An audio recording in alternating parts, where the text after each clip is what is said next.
Hello and welcome to Lesson 7 on this series on Game Maker Studio 2. I am Will Patillo, the instructor for this course. It was created for the students at Saturday Academy. And so far we already have most of the mechanics for the game, collision detection, sword swinging, projectiles, enemies moving around. But this time I'd like to add just some more some score and health and really make this feel a bit more like a complete game. So let's start with adding a score to our project. Now a score is something that's controlled by the game as a whole. So I'm going to be making these changes inside of our object controller. And so I'm going to start by assigning some variables, and a good place for that is in the create event. So previously I have macros and randomize here. I'm going to add a little bit more. So now I'm going to add in a variable for score so I can keep track of it, assign variable, and I'll just call this score. And I'll starts off at 0, so this is for initializing.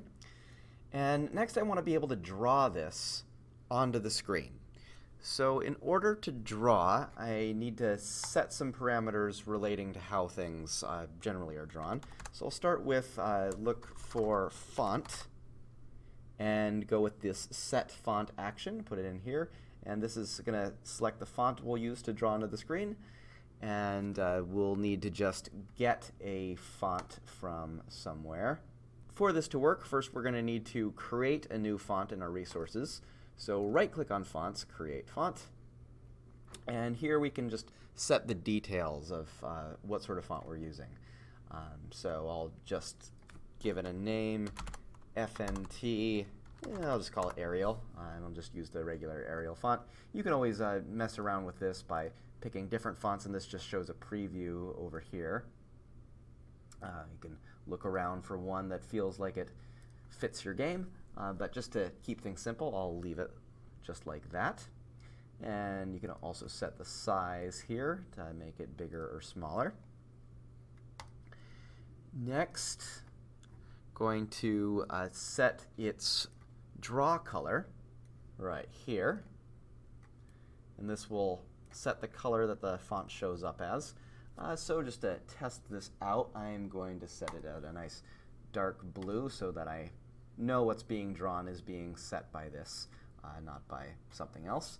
So let's see, I'll just create this to 0, 0, and so that this shows up as blue, and click OK. So now I see blue right there. So then after we have these actions and we're setting our color, we make sure to actually choose this font that we created in resources.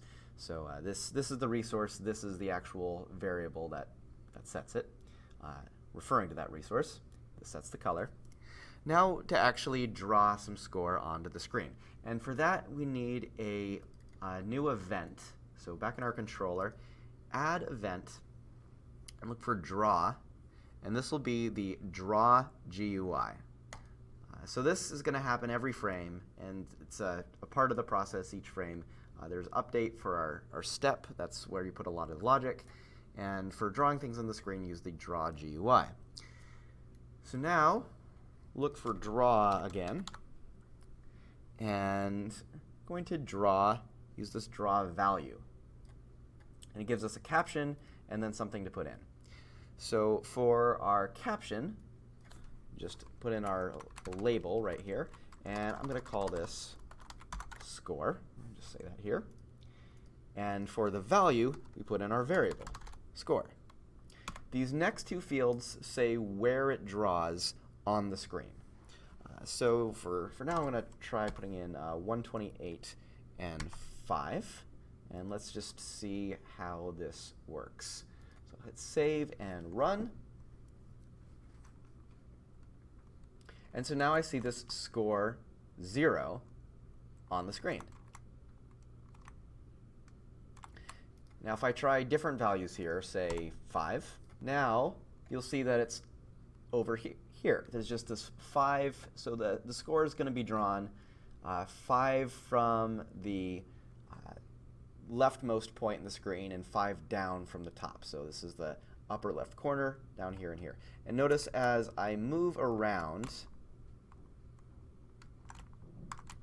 as I move about, the score stays there. So this is its value, its location in the room, not its location in the game world, which is very convenient for user interface kinds of stuff. Right, next I want this score to update as I defeat enemies. Think about when does this happen, and it's basically whenever an enemy is defeated, I get a point. So go into my objects, object enemy, and in our, so I don't really have a event for when it's defeated right now, so add an event and destroy. So this is going to be called whenever my enemy is defeated, and this is where I'm going to give the player a point. Now, the score is tracked in our controller, so we're going to need to have this apply to there. Use this apply to action and select the controller, so this little arrow right here, click that, object controller, and now we're going to assign a variable. Assign variable over to the right, and here we'll be able to change score and increase it by 1. Oh, and one mistake I've just made here is I'm setting it to 1, and so the score is always going to be 1 every time I call this. I need to click the relative tick box so that it increases by 1 every time this is called. So let's go ahead and run this and see what happens. So my score is 0. I defeat an enemy and the score goes up to 1. If I defeat another enemy, now it is 2. And so on as I defeat all of these little enemies that I've created.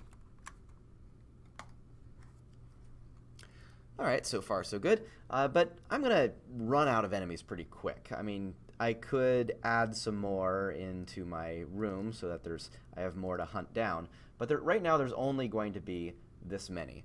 And instead I'd like the game to kind of just go on endlessly and have the controller spawn enemies in the room periodically, and so that there's always new ones for me to defeat, and I can go for a high score basically by lasting as long as possible. So first I'm going to get rid of all the existing enemies in the room, because if I'm spawning them I don't need to start with a bunch. So just click on each of them and pressing the delete key. So selecting them and hitting delete. I could also go here and delete them that way, if you find that easier. All right, so next, to start spawning our enemies. And I'm going to have this be done through the controller object, because I know there's only one of these in the room. It's kind of like a centralized sort of action, not something that, it's not having the enemies spawn themselves or the player spawn them, because that wouldn't really make any sense. It's just going to be in the controller. Now, here I have something that happens on a regular interval, and we've dealt with this kind of sense of dealing with regular intervals once before. If you remember in our enemy, we had in the create, we kicked off an alarm countdown that happened right away at the beginning, and then every time it occurred, the alarm countdown, it would heal a bunch of stuff, in this case causing the enemy to move in some direction, but at the end it would set a new alarm countdown referring to that same event, alarm 0, after this variable amount of time. This was set in create, which would cause this same event to occur again, which would then reset the alarm countdown, which would then reset the alarm, and so on and so on. And this is how you get a endlessly repeating event in GameMaker. It's one particularly easy way to go about it. So we're going to use a similar kind of pattern right here in our object controller. So first kick off the process in create, look up for alarm, and here we are, set alarm countdown. And we can use alarm 0 again because there's no alarm events yet. So set alarm 0, and I'll just have the first enemy spawn immediately. Oh, also, since while we're here in create, I'm going to create a variable to set our spawn rate. I'll just put this over here. Doesn't really matter what order you put these in. So I'm going to call this spawn rate, and I'm going to set this, say, to once a second, so 60. You can, changing this number, making it bigger, the enemies are going to spawn slower. Making it smaller, they'll be faster, but I'll go with 60 for now, and you can always change this during the game balancing phase. All right, so now I have my first alarm, and now I need to have something actually happen when this alarm countdown reaches 0, which in this case is just going to be 1 frame.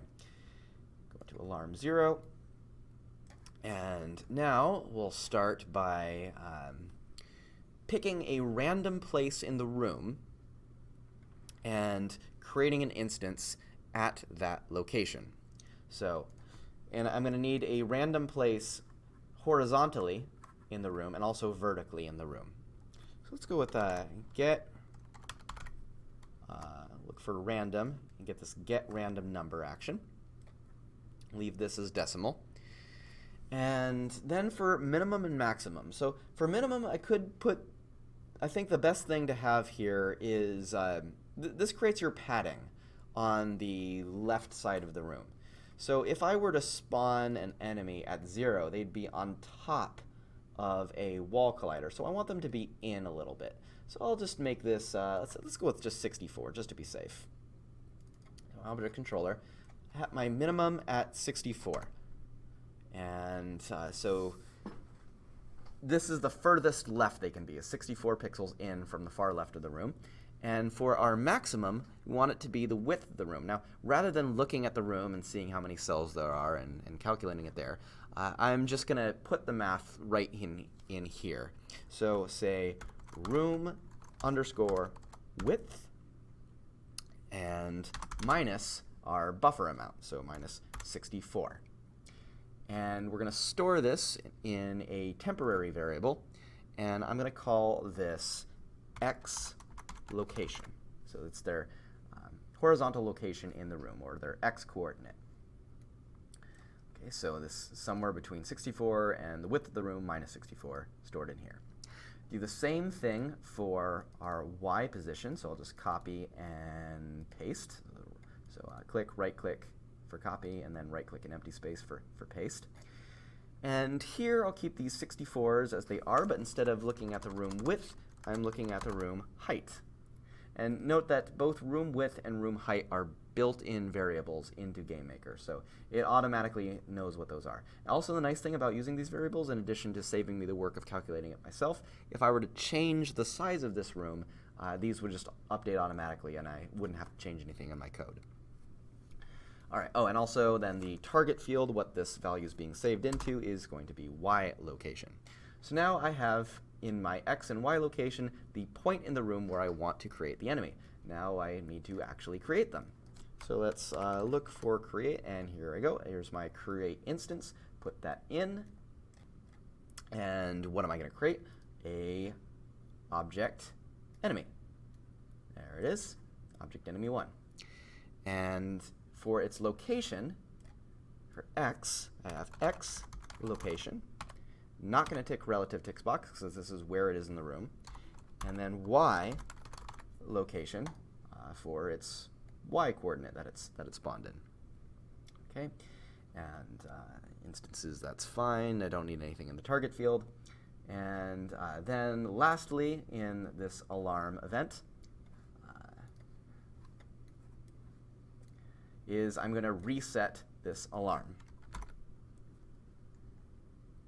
Put this in right at the bottom, alarm 0, and set the countdown to our spawn rate, which was defined, as you remember, back here in create, our spawn rate, I was setting it to 60.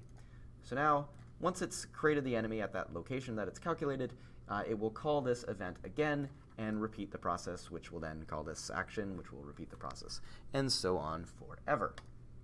So now I should have an endless number of spawning enemies once every second. And let's see if this works. So look around. At first there's nothing, and then here's this one. Let's see, I'll look around. Oh, there's another one down there, and I see one off to the left. And right now these projectiles aren't hurting me. There's that's something we'll add next because I haven't implemented health yet.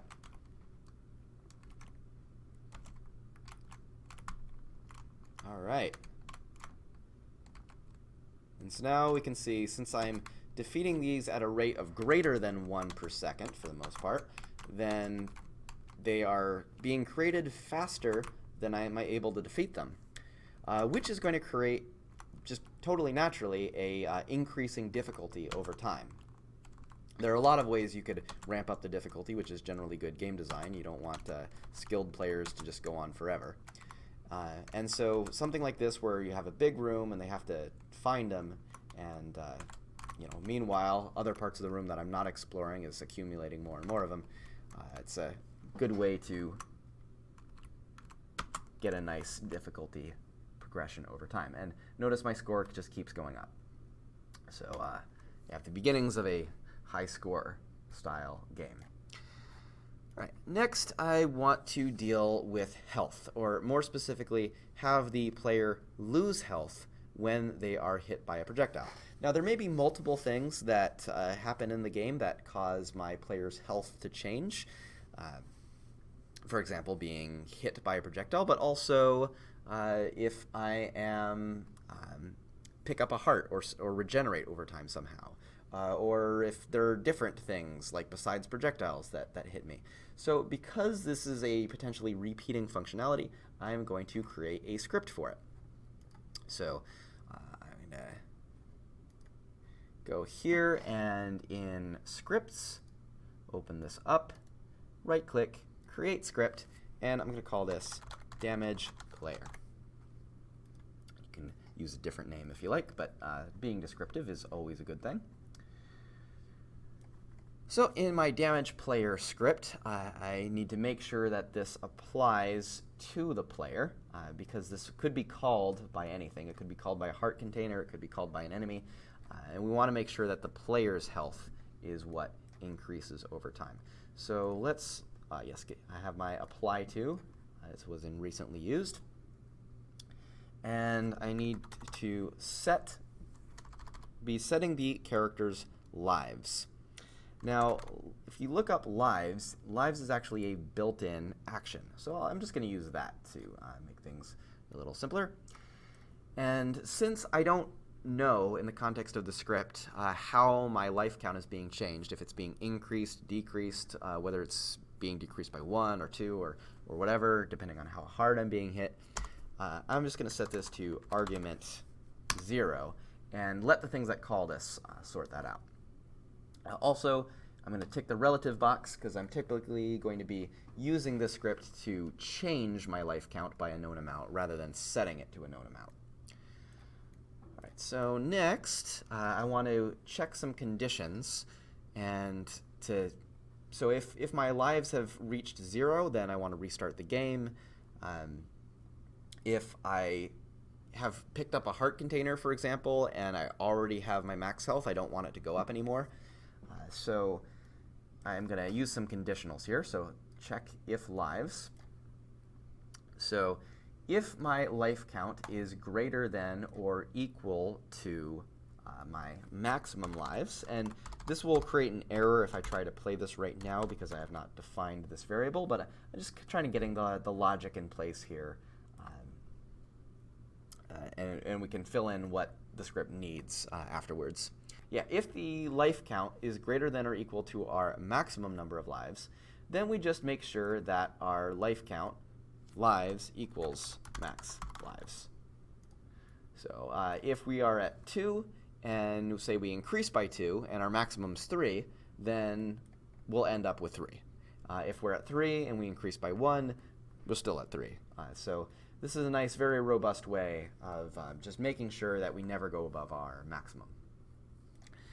Next, for create an else statement. And unfortunately, the drag and drop doesn't have else if, which would be really nice. If you're using GameMaker in the code version, then you can just type else if, and that works. But I'm sticking to the drag and drop. So one way to get the functionality of else if is to put in an else statement and then have an if statement. So else and then if. So a little annoying having to use 2 actions instead of 1, but this effectively is an else if. So if our lives is greater than or equal to max lives, set it to max lives. Otherwise, if our lives is less than or equal to 0, then we restart the game. And this is basically our lose condition. The game's over, so just start over. So that is it for our damage player script. Now let's actually use it. So go into our projectile, and we're going to add a new event, and collision with player. So when the projectile collides with the player, then we're going to execute the script that we've just created. So it's right here, and go ahead and find that, the damage player. And here we're going to put in a -1 because we're changing the player's health by -1. We need to make sure that we have all our variables that this this damage player script is relying on are in place. So remember, there is a max lives variable. Well, that's going to create an error right now. We need to actually set max lives. So in object player, create a new variable.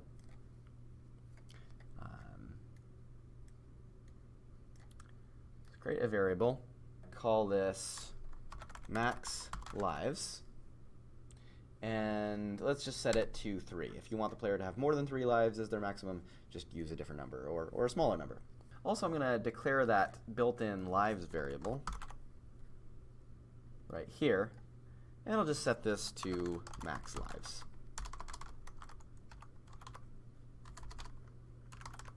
So now we're using this built-in functionality right here, so to have GameMakers knows how many lives we're working with.